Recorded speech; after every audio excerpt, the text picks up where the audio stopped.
I have very few people that I look up to, especially in this entrepreneurship slash, financial guru space on YouTube. It's full of so many gurus who made, like a good drop shipping store, then decided to make a whole course on it and then sell you on it. I'm very picky and extremely specific about who I listen to on social media.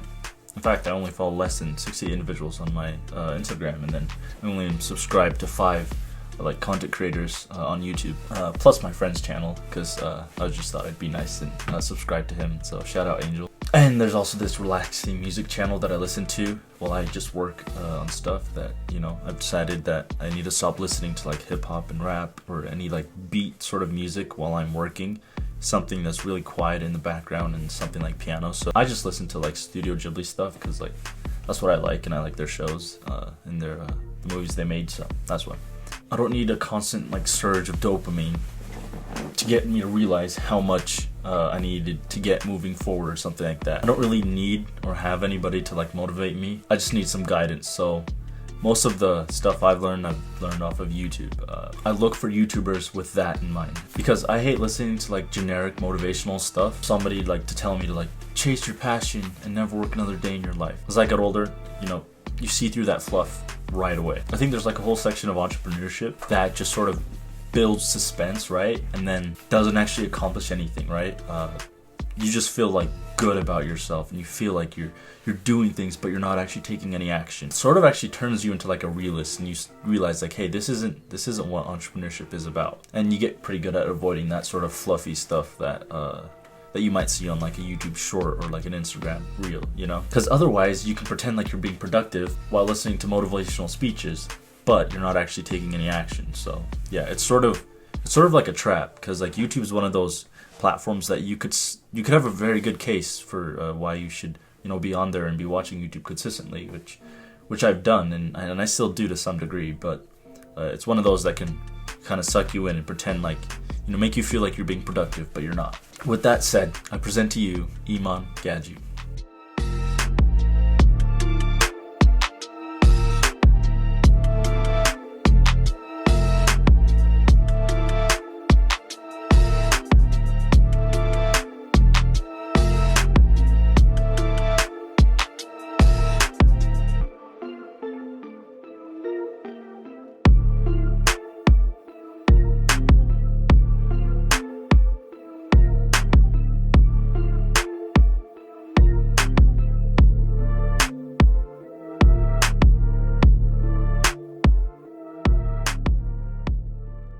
Now I know what I just showed is sort of flashy, but he's nothing like that when he starts to speak.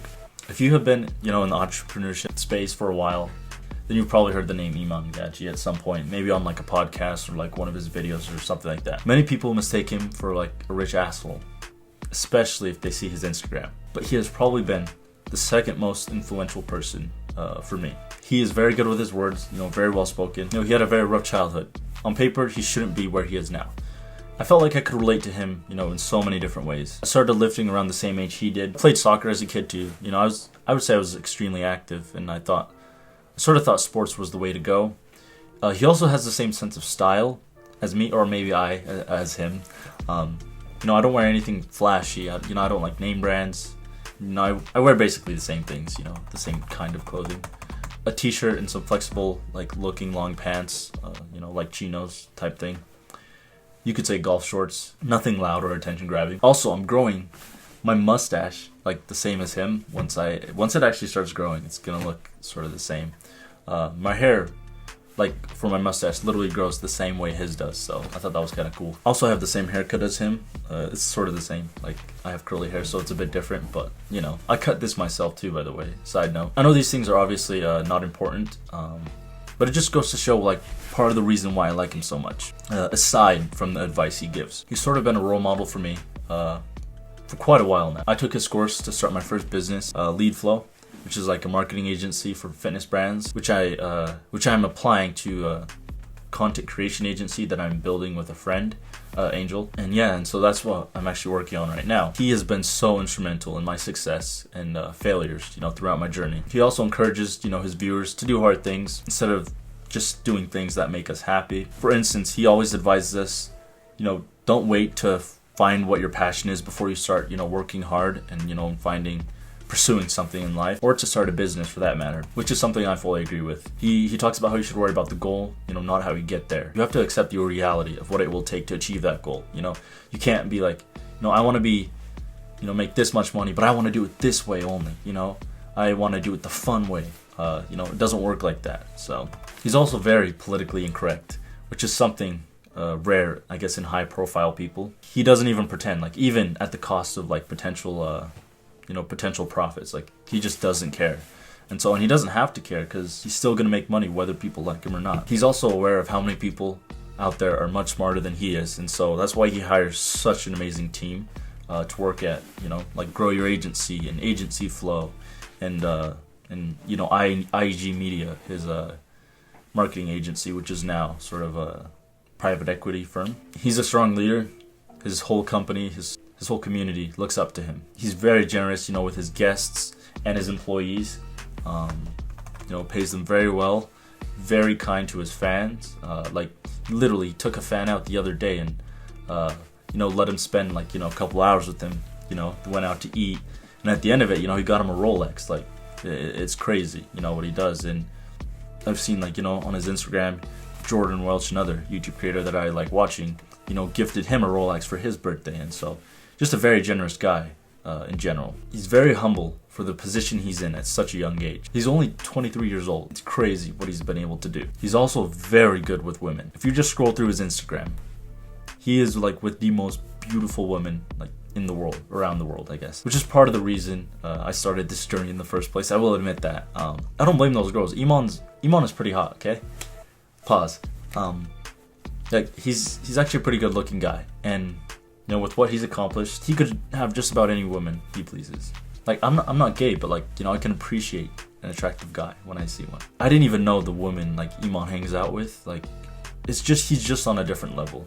And so he sort of motivated me to be able to be around girls like that, one day, to be able to be around the women he's with. And so, yeah, it's just sort of his motivation, just a bit. Obviously, my priorities will change, as I become a bit wiser and realize, women aren't the only thing that comes with money. But I'd be lying if I said that, the potential of the amount of girls I'd be able to have, or be around, whatnot, that didn't play a big factor. I'd be lying if I didn't say it was definitely a big factor in why I continue to work. He's sort of been like an older brother figure to me, guiding me, teaching me to be a better man. He's also made me interested in watches too, which is kind of cool. I can honestly say, Iman, if you're watching this, you've changed my life. I'm sure we'll meet someday and talk about all the things, you've helped me and all the other guys I know about business and about, just personal life and things like that. You've taught me more things outside of business than inside business-related things, more than you can imagine. I love listening to you talk about your faith and God, and how He's changed your life. I'm trying to become sort of a more avid Christian too, and you inspired me to take my faith a bit more seriously. I have a much better relationship with him because of you. I don't take it for granted. My business partner and I, me and Angel, we've actually sworn off girls for 2023 to work on the business together because of you, to be honest. He's also a huge fan of you too. I know this has sort of turned into like me worshiping Iman for like 10 minutes, but like truly he's one of like my biggest inspirations. And so I just want you guys to understand the magnitude of the impact he's left on me and lots of other guys I know. The reason I say he's like the second most influential is because Jordan Peterson will always have that top spot, but Iman comes in at a close second. Sure, there's some things I don't agree with him on. Sometimes I think he says some things almost egotistical way. He's earned that, and he can do that. So I don't hold it against him, but he's just truly on another level, and so I aspire to be like him. If you guys want to check out some of the things he has to say, I'll link his channel in the description below. Appreciate you guys watching, and peace out.